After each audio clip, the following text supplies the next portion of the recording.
Moshi Mosh artist is Shashiburi.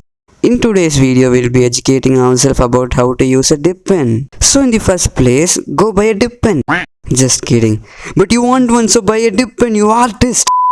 After you buy one, you also want a drawing ink. If your budget is low, you can buy a Camlin drawing ink which is as low as 60 rupees.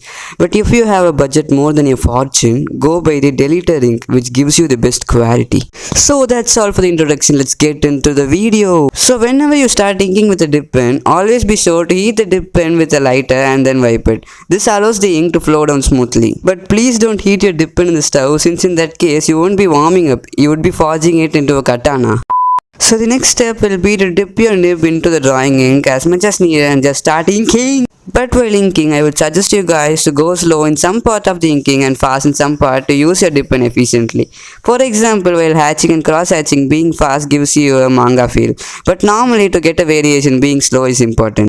But there are doubts if we should go digitally like Jujutsu Kaisen and Chainsaw Man or go traditionally like other mangakas, but the answer most likely depends on you. While going traditional is more cheaper than digital, there are too much work to be done separately. But going digital helps you to get all those work in just one screen, but it is more expensive than going traditional. Even though there are options to go both digitally and traditionally, it is entirely your choice which one you choose.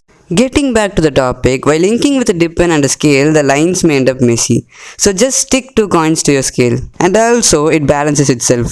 Look how the coins does its job without any mess. By the way, like you guys, it's my first time trying it. Also, an extra tip about inking is that make sure to do hatching and cross hatching to get the feel of a manga. And the last point I have to offer you guys is while inking, if the ink does not flow smoothly, wipe your dip pen with a cloth or a tissue. So that's all for today's video. Goodbye.